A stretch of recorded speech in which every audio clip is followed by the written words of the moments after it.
What is going on, everybody? Jim here. Got another keyboard unboxing and review for you. Taking a look today at the Meetion DirectorD. Now, if you got a chance to see my video that I put out a couple weeks ago, I did review a different Meetion keyboard. I was looking for something with small form factor that allowed me to stream and to do some editing from my couch upstairs on my mini PC. And I got one that was a separate keyboard and a number pad because I didn't need the number pad as much, but I wanted a full length keyboard so I could type and do some basic editing. And I really like that product. Since then, actually bought another keyboard and mouse, the Ergonomic variant that I use for work. I got the mouse because it was vertical mouse, so you held it like this, and it was helping my carpal tunnel a little bit. So now a third one to look at here, the DirectorD, and we'll see what we think about this one. So I've been, like I said, I've gotten 3 of these things now. I've been a pretty big fan of the products they put together. They don't break the bank in terms of price. They have a nice kind of rigidness to the key. They're not squishy, but they're also not the what I call the clicky keyboard, like the one I have here. With those like really vibrantly loud Cherry MX switches. We're not dealing with those, which is kind of nice. But it's kind of an in-between, right? So get the box out of the way here. We'll take a look. As with both of the other keyboards that I got, it comes with a really handy user manual. Just kind of walks you through some of the lights and features because this one is a built-in battery. So it's got a built-in battery for the keyboard. It's got a built-in battery for the mouse. It's got an on-off switch, all that kind of stuff. And it just basically walks you through how to look at the lights and how to, indicate like what you have going on and does it need to charge or whatever. It's the same setup I have at work. I could tell you my work keyboard, it does an auto shut off after about 5 minutes of use. I have had it now for about 3 weeks and I've charged it 0 times. So I'm still running off of the base charge that I got with whatever they installed, which was great. Inside the box, you get a standard keyboard. You do get a keyboard, but that's not what I'm showing you here.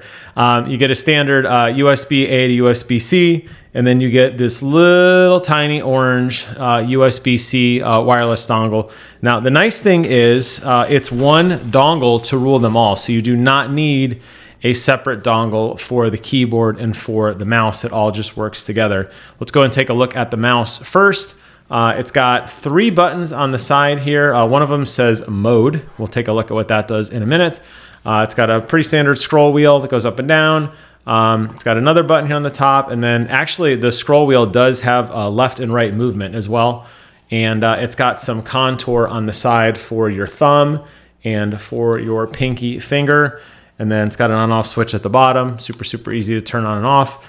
And feels pretty smooth. As with the other keyboard, or the other mouse, I'll point out, make sure that if you do pick this up, there are 4 pads at the bottom. They're adhesive pads.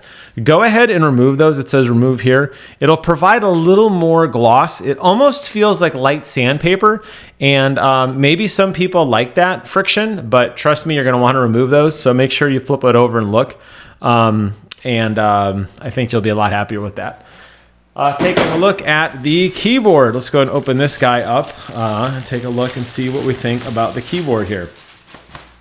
So keyboard is all in one. It does not have a separate wrist pad. It is all one piece. It's got a really good heft to it. As with the other Meetion keyboards, and I've noticed this, I think they're the only ones that are doing it right now. It actually comes with 4 pegs across the bottom. So if you wanted to do the kind of what I call the standard keyboard setup, right? Where you basically have it elevated on the desk. So when you're typing, your wrists are more like this, right? That's kind of the standard way to type, no problem.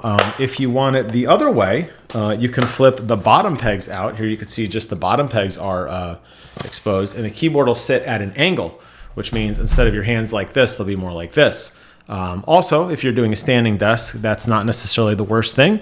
And then if you want all 4 of the pegs up, you can do that. And that's just gonna lift the keyboard up off the ground even higher. Now, because of the extended built-in armrest here, that actually feels really nice. Your hands will be floating kind of in the air.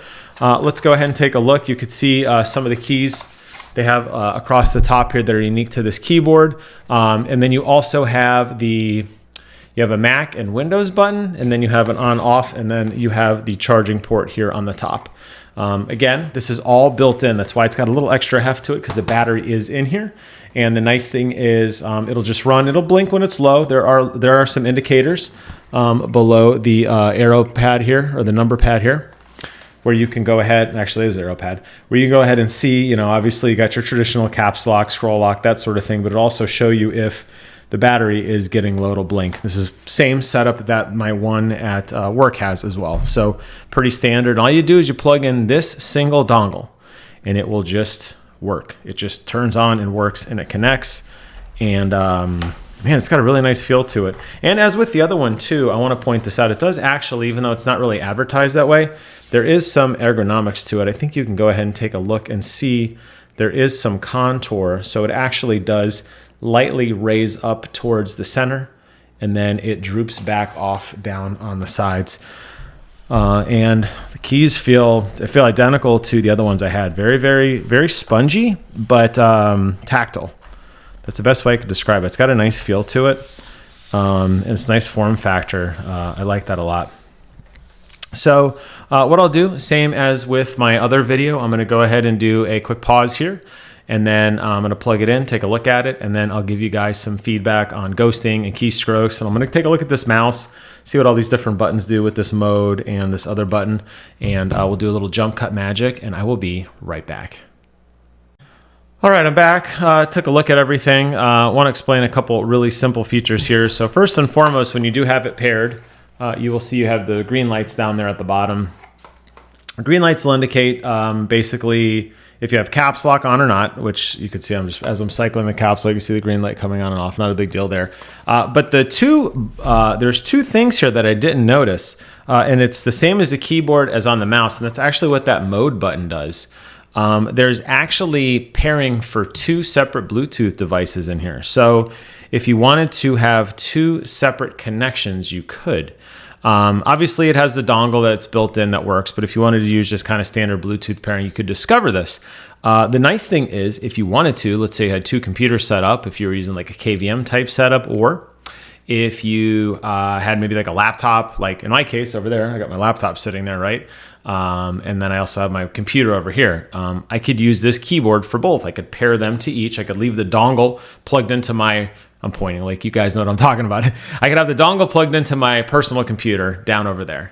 And then I could use the Bluetooth pairing to my laptop over there. And what that's going to allow me to do is to use one keyboard quickly. So if I'm over here doing editing, I got my keyboard and mouse here. I press the 2 button on the keyboard. I press the mode on the mouse, and then I go sit over there, and now it's connected to that. That's actually a really, really, really nice feature. As with always, if you wanted to kind of bypass all that and treat it as a conventional keyboard and mouse, you could just use a standard USB connector, plug it directly in, and it'll work just like normal. But I could say from like, literally I plugged it in, I turned it on, and it instantly worked. Windows just knows what to do. I don't have a Mac to test it. I assume it's the same. I guess I could probably pair it with my iPad. I don't really do a lot of typing with my iPad, but it should work. It's Bluetooth. It does have the Mac functionality, and there are Mac-specific commands and stuff you could do here. But you know, looking at some of the built-in functionality, we have the standard media playlist stuff like play, rewind, pause, volume up, volume down, mute, microphone on, off, app tray, search, brightness up, brightness down, copy, paste. And then you have built-in macros for like Outlook, a media player, and your default browser. So really nice setup. I appreciate Meetion for hooking me up with this. It is the DirectorD. If you're looking for a versatile, ergonomic, which I didn't even really say, it doesn't really say it there, ergonomic keyboard that self-charges itself. Just plug it in. It's got a battery. You don't have to worry about AA's or AAA's or any of that stuff anymore. And you're looking for something that feels good and can be used on multiple devices. I would recommend you check this setup out. And it comes in a really nice color there. So it's got that, I don't know how well it looks with my lights in here, but it's a bright orange on black. And same thing here. We got the function keys at the top, that bright orange on black. It's a really nice, clean keyboard. So that'll wrap up today's video. I want to thank you guys so much for watching. Like I said, in the description box below, I will post a link to this page. I will also post a link to my previous video that I did for them with my small, more mobile keyboard. So check those out. Between this and that, you'll probably find something you like. And yeah, thanks for watching. Take care of yourselves. See you guys in the next one. Bye-bye.